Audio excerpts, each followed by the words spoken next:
My name is Mike Carrigan, craftsman here at BAC Horn Doctor. Welcome to our new podcasts. I'm going to be talking real quick about this Grafton saxophone that we got in. We actually bought it off of eBay from England and got it in. It's actually in pretty solid condition. It's got some issues that we're going to have to figure out here. The bell brace here is broken. We've got a little bit of cracking going on. I don't know if you can see that, but there's usually a white piece of plastic here that would connect the bell. And we actually have the original piece that's broken off. So it's going to be a challenge to find a real good, strong, durable epoxy to blend it in there. Obviously, the horn needs to be repatted. It's all original. All the pieces seem to be there. The only exception is a portion of the plastic guard. So we're going to try to figure out how we're going to do that. Real unique design. A lot of this stuff is actually set up with like clarinet springs and things that are just completely different than a normal saxophone. I'm not the specialist on this, so I look forward to seeing Mark's progress through this, and we'll probably touch base with him later, and he can kind of fill us in on what he's gotten. All right, what's going on there? Well, the Grafton acrylic plastic saxophone, this thing's a beast. A beast. The bell-to-body brace is broken, as Mike showed you in the intro. That piece is right here. It appears that previous repairer has tried to repair this, but as some articles that are out there, it's very difficult to find an epoxy or some type of substance to adhere to this acrylic plastic. When I go to take this brace off right back here, this is the only brace that's really holding this bell stable. So probably what's happened in the past is this crack right down in here has separated due to stress when that brace is off. There's a lot of unique things. Each of these screws go in through to the bore. Looks like it probably was a replacement thumb brace down here. These holes go through to the bore. This is an animal foreign to myself, that's for sure. And this is going to be an exciting project. Cool. One that's going to test all my strength, so to speak. The Grafton alto saxophone. What an animal. We'll fill you in next time. All right, Larry, let's check this out again here. Look at this. What is this? All right. Now, I'm telling you, this is a nightmare waiting to happen right here. This was all together on one long rib and attached at 4 places on this plastic acrylic body.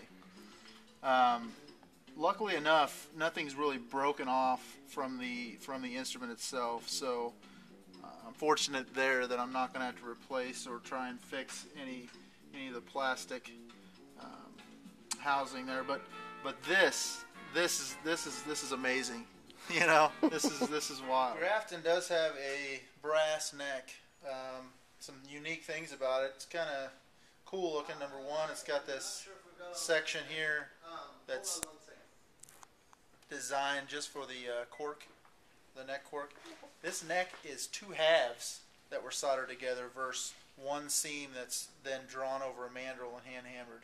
This has 2 halves that have been soldered together, and not very well, I might add. There's a huge gap, but the brace fills that room in. 2 braces on each side. Pretty unique. Well, we're here with the Grafton, and I'm going to talk a little bit about the pads that they used on this horn, and some of the newer techniques that we're going to incorporate.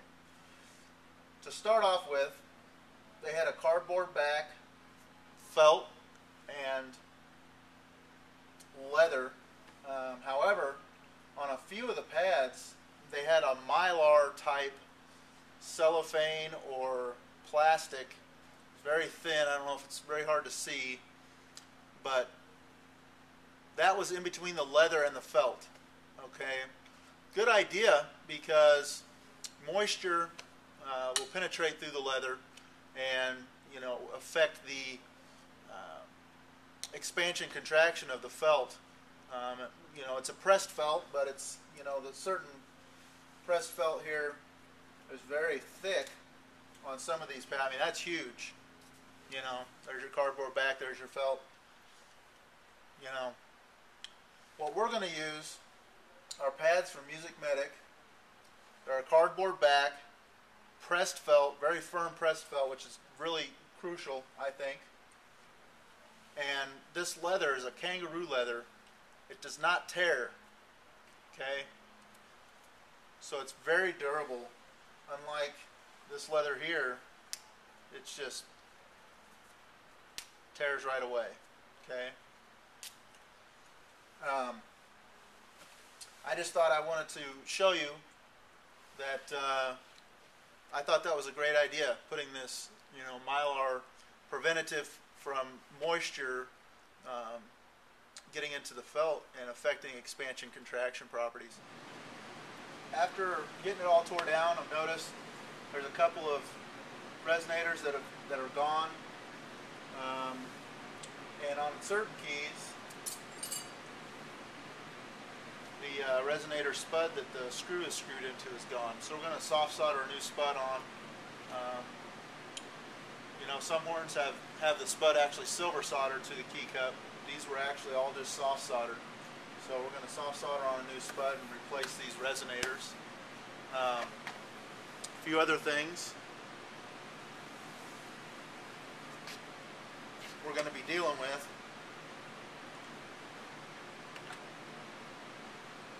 We've got a nice fit with the neck into the neck receiver. That's crucial. However, we've got a loose receiver in the body. It doesn't turn, but it's rocking and wobbling really bad. So we're going to keep you up to date as far as how we repair that. We also have a spud. I guess these are considered spuds here, that our rib was attached to, and one has been broken off. And it's broken off in the past. There's been a repair done to it. It was a good idea. They used a drill bit and drilled through the broken part of the spud and into the solid part of the body. They did not go all the way through to the bore, which is good. So it acted as a stability and a pinning system to keep that right where it was supposed to be. However, the substance they used to glue the spud back down, whether they used epoxy or super glue, not real sure, but that gave way and did not hold. So we're going to try some new stuff and see if we can't get that repaired better. Also, the bell to body brace, we're going to repair that, and we still have some cracking down here, probably due to stress with not having a bell to body brace. Other than that, the body looks to be in good shape. We do have a couple tone holes that have some imperfections. We're going to try and work on those as well to ensure that we're going to have a level padding surface to work with. And we'll be back at you here when we hit our next step.